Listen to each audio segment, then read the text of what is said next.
यहाँ पर हमने कौन कौन सी प्रॉपर्टी पढ़ी अभी? हमने पढ़ी फील्ड साइज प्रॉपर्टी, जिससे हम किसी भी फील्ड की प्रॉपर्टी के साइज को चेंज कर सकते हैं।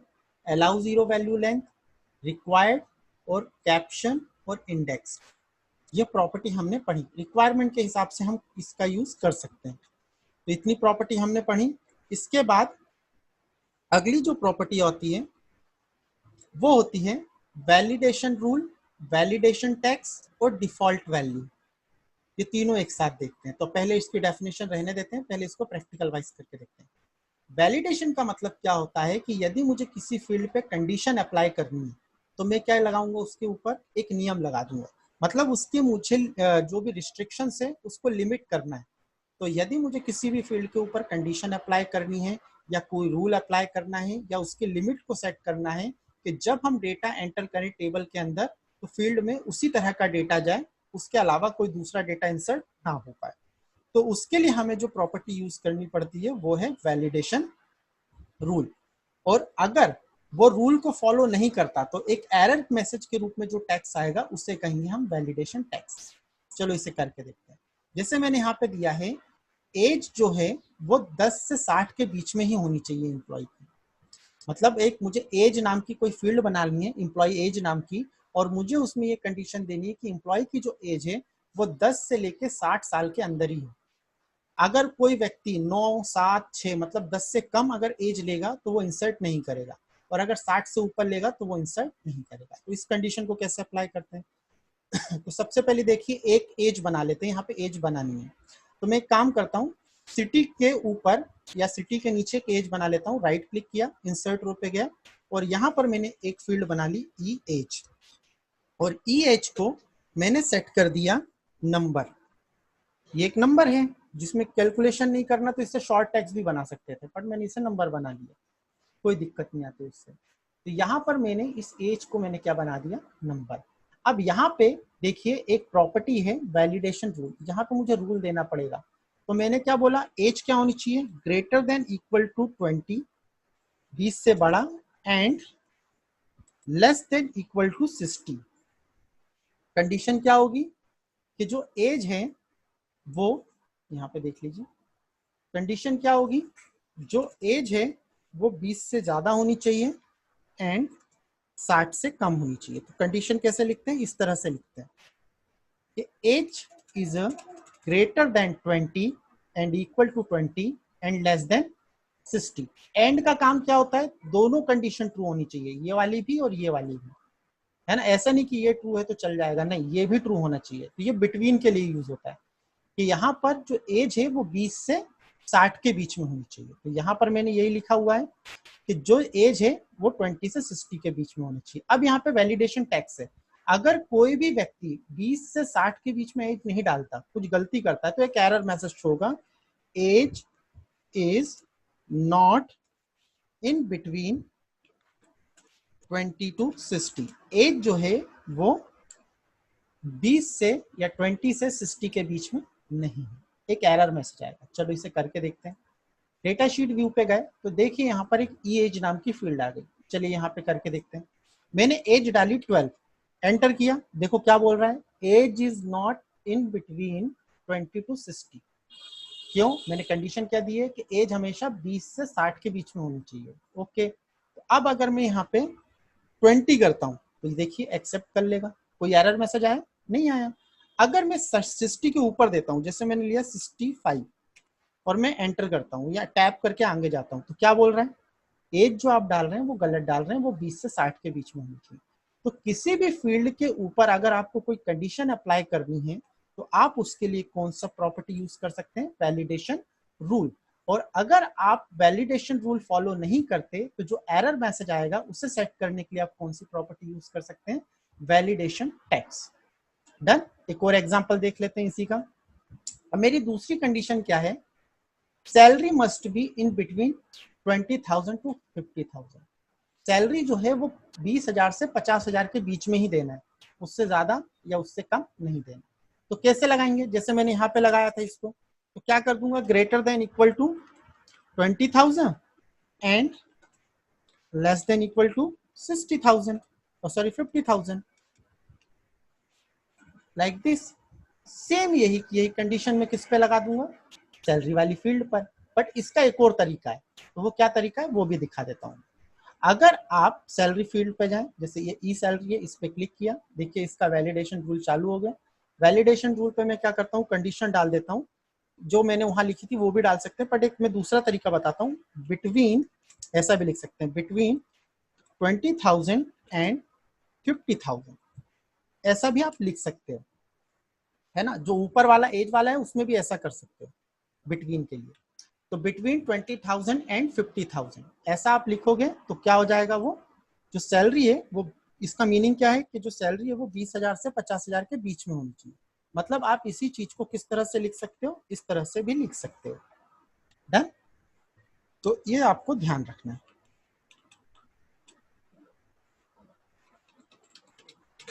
मतलब आप चाहे ऐसा लिखो चाहे ऐसा लिखो, बात एक ही। डन। आप एज में भी ऐसा बिटवीन यूज कर सकते थे, है ना। मैंने आपको दोनों फॉर्मेट बता दिए। अब एरर मैसेज देने के लिए क्या यूज करेंगे, validation text, salary is not valid. मैंने एक एरर दे दिया कि जो आप सैलरी दे रहे हैं, अगर आप कंडीशन के अंदर वैल्यू नहीं देते तो आपको एक मैसेज दिखाएगा सैलरी इज नॉट वैलिड। यहाँ जाएं, डेटा शीट व्यू पे जाएं, अब सैलरी वाली फील्ड पे देखते हैं डेटा को इंसर्ट करके। अब यहाँ पर अगर मैं डेटा डालता हूँ 15,000, तो क्या ये एक्सेप्ट करेगा, नहीं करेगा, क्योंकि मैंने कंडीशन दी है 20 से ज्यादा या 20 के बराबर, या 50 से नीचे या 50 के बराबर। तो मैं यहाँ पे करता हूँ 45,000। जैसे ही मैं 55,000 करता हूँ यहाँ पर और आगे बढ़ता हूँ, तो देखिए ये सैलरी एक्सेप्ट कर ली। मतलब इस फील्ड पे मैंने क्या कंडीशन लगाई है कि सैलरी जो होनी चाहिए वो 20,000 से 50,000 के बीच में होनी चाहिए। तीसरी कंडीशन देख लेते हैं। तीसरी कंडीशन में कह रहा हूँ कि डिपार्टमेंट नंबर हमेशा ये 4 होने चाहिए, 10, 20, 30, 40, 10, 20, 30, 40। इसके अलावा कोई डिपार्टमेंट नंबर नहीं होना चाहिए। अगर कोई व्यक्ति 11 डाल दे, 12 डाल दे, 13 डाल दे, या 1, 2 डाल दे, या 21 डाल दे, या 31, 32, 35 डाल दे, नहीं, केवल ये 4 वैल्यू ही एक्सेप्ट करे। 10, 20, 30, 40 4 ही डिपार्टमेंट है मेरे यहाँ, है ना। तो उनके डिपार्टमेंट नंबर केवल 4 हैं। तो कैसे करेंगे, डिजाइन व्यू पे जाएं। अब डिजाइन व्यू पे जाने के बाद अगली चीज क्या है मेरे पास, कि जो डिपार्टमेंट नंबर है वो 4 वैल्यू है एक्सेप्ट करे। तो मैं कैसे लिखूंगा, 10 और एंड नहीं लगाएंगे, और 20 और 30 और 40। तो यहाँ पे और यूज होता है, ठीक है।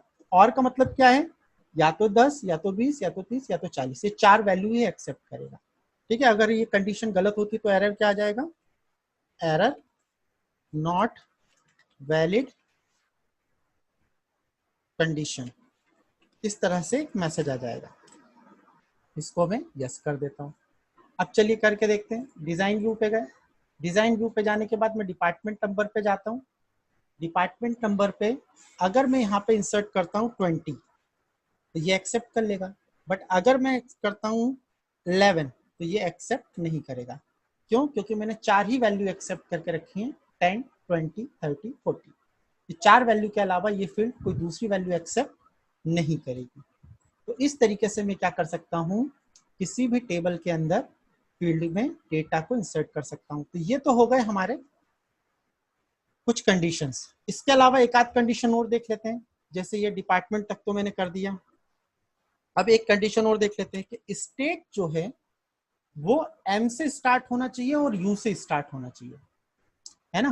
कैरेक्टर जो हो एम से और यू से, मतलब MP, UP, MH Maharashtra, UK Uttarakhand, ठीक है। तो इस तरीके से मतलब जो भी स्टेट में डालूं वो या तो एम से स्टार्ट हो या तो यू से स्टार्ट हो। तो उसके लिए हम क्या करते हैं, कैसे कंडीशन देते हैं। अब देखिए यहाँ पर स्टेट नाम की तो कोई फील्ड नहीं बनी, तो एक सिटी के ऊपर में एक स्टेट नाम की फील्ड बनाता हूँ। राइट क्लिक, इंसर्ट, और यहाँ पे मैं एक फील्ड बना लेता हूँ स्टेट, और इसका टाइप दे देता हूँ शॉर्ट टेक्स्ट, क्योंकि ये टेक्स्ट प्रॉपर्टी है। अब इसमें मैं जो भी स्टेट डालूंगा वो या तो एम से स्टार्ट होगी या तो यू से स्टार्ट होगी। तो वैलिडेशन रूल पे जाएंगे। वैलिडेशन रूल पे मैं लिखूंगा लाइक एम स्टार और लाइक यू स्टार, ऐसा लिखना पड़ेगा। Like M star, like U star, ठीक है। इसको मैं यहाँ कॉपी कर देता हूँ, control C. Control we.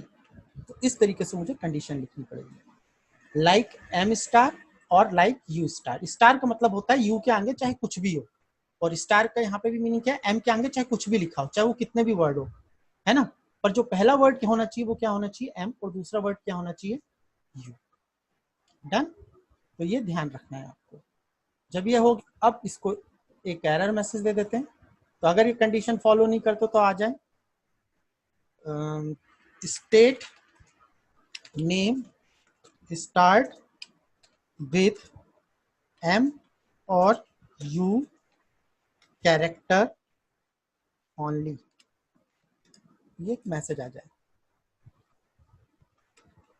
Character only. Data sheet view पे जाते हैं, चलिए एक सिटी का देख लेते हैं एग्जांपल, सॉरी स्टेट का देख लेते हैं। अगर मैं यहाँ पे डालता हूँ एमपी, एक्सेप्ट हो गया, पहला कैरेक्टर एम है ना, शिफ्ट टैब में डालता हूँ उत्तराखंड, यूके, ले लिया।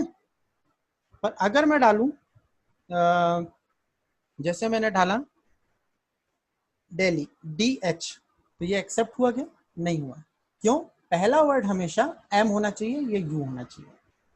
डन। तो इसमें मैंने क्या कंडीशन कर दी कि first word is always M और यू, तभी ये एक्सेप्ट करेगा, अदरवाइज ये एक्सेप्ट नहीं करेगा। तो यहाँ पर अगर मैं MH डालूंगा तो ले लेगा, है ना, क्योंकि पहला वर्ड क्या है, महाराष्ट्र। यूपी डालूंगा तो ले लेगा, क्योंकि पहला वर्ड क्या है, यू। तो इस तरीके से मैंने यहाँ पे कंडीशन क्या लगाई कि फर्स्ट वर्ड जो भी किसी टेक्स्ट का होता है वो या तो एम से स्टार्ट हो या तो यू से स्टार्ट हो। एक लास्ट कंडीशन और देख लेते हैं।